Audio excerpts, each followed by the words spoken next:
It's hard to keep up with all the twists and turns and the cast of characters in Donald Trump's failed insurrection against the United States government. But if you only understand one thing, understand this. Our government is under attack by the entire Trump radicalized Republican Party. Donald Trump is just the head of this poisonous snake. There are hundreds of Trump politicians on the November ballot. To defeat Trumpism, we have to defeat them at the ballot box. It can be done. I do not want to be a winner by cheating. That's Rusty Bowers, the Republican Speaker of the Arizona House, setting himself apart from most of the Trump-infected GOP, where cheating has become the preferred way of conducting politics. Bowers was speaking as a witness in June before the House Select Committee on the January 6th attempted insurrection. In July, he was formally censured by the Republican-controlled Arizona House for telling the truth in his testimony. He was targeted for defeat by Trump as payback for his testimony before the January 6th committee. Getting even for telling the truth is a defining feature of the Trump-dominated Republican Party. During his presidency, reporters documented over 30,000 lies Trump told while occupying the Oval Office.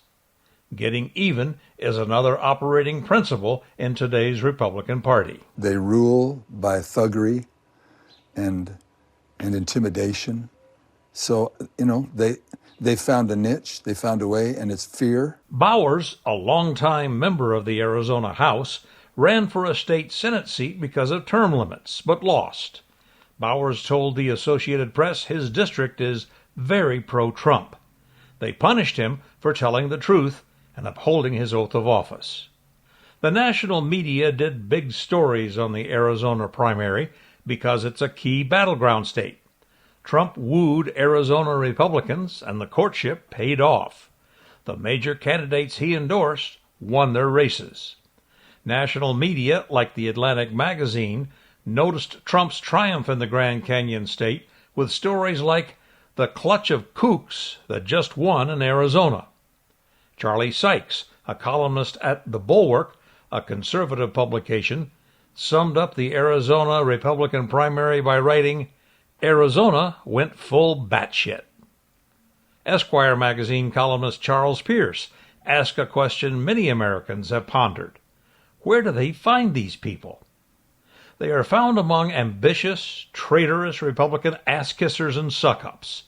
They are white supremacy democracy haters, even if they aren't white. They think the way to a cushy power position in politics is to cater to the angry delusions of the Trump cult. The only thing they pledge allegiance to is the defeated president's totally false claim that the 2020 presidential election was stolen through voter fraud. Arizona, which has been trending purple in politics, had a frenzy from the radical right. The lunatic fringe had a boatload of Republican candidates in the primary who are Trump election deniers. Arizona is the state that spent millions on a sham election audit run by a company calling itself Cyber Ninjas. Critics said it was a fraud, not an audit. The phony investigation ultimately concluded Biden won Arizona by more votes than were recorded in the official election tally. Carrie Lake, a former TV News reader with no political experience, was the winning Trump-supported Republican candidate for governor. She's been all in on Trump's big lie about the 2020 election. Not everyone in Arizona was impressed with her insistence on promoting Trump's big lie. She won by a margin of less than 3% against a wealthy real estate executive. As a loyal Trump bootlicker, Lake threatened to contest the election if she lost, even though it was a Republican primary, not a general election. Arguably, the most dangerous GOP candidate in Arizona was Blake Masters, who will face incumbent Democrat Mark Kelly in November.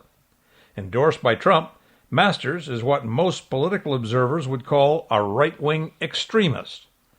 On the forced birth issue, he wants a federal fetus personhood law, that would outlaw abortions in all states.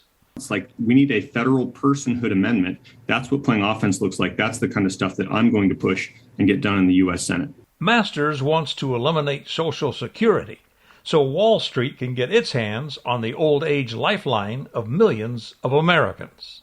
Maybe we should privatize Social Security, right? Private retirement accounts. Get the government out of it. Masters is joined at the hip with Peter Thiel, a democracy-hating, fascism-loving Silicon Valley billionaire.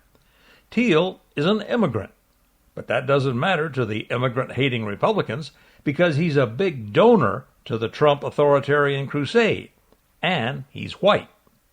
Like his hero Donald Trump, Masters is okay with lying to voters, which has been documented in his roadside campaign signs. One says Blake Masters will prosecute Dr. Anthony Fauci of pandemic fame once Masters is in the Senate. That's a lie. The Senate cannot and does not prosecute anyone. Another Masters road sign says he will stop Biden's inflation when he's in the Senate. That's another lie. The U.S. Senate has no control over inflation. None. The Federal Reserve has the levers of power on inflation and the health of America's money supply. Fed Chairman Jerome Powell is the man with the inflation-fighting power. It wouldn't be Blake Masters if he makes it to the Senate. Another gung-ho Trumper, Mark Finchem, won the Arizona Republican primary for Secretary of State, the office that controls elections. And Finchem wants Arizona elections run the way Donald Trump wants them run. Finchem was at the U.S. Capitol during the insurrection of January 6, 2021, and he's a member of the extremist Oath Keepers group. Detroit-born Finchem loves to be photographed wearing cowboy hats. He can be counted on to do all he can to reduce and restrict voting in Arizona, especially among the poor and minorities. Finchem epitomizes Trump's effort to undermine democracy state by state.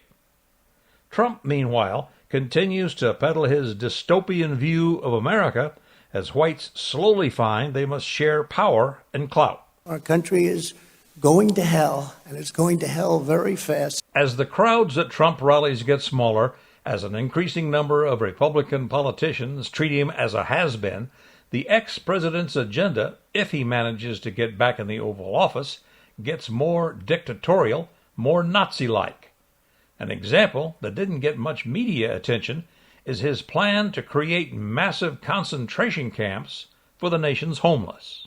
Perhaps some people will not like hearing this, but the only way you're going to remove the hundreds of thousands of people, and maybe throughout our nation, millions of people we're talking about, and help make our cities clean, safe, and beautiful again, is open up large parcels of inexpensive land in the outer reaches of the cities, bring medical professionals, including doctors, psychiatrists, psychologists, drug rehab specialists, build permanent bathrooms and other facilities, make them good, make them hard, but build them fast, and create thousands and thousands of high-quality tents, which can be done in one day.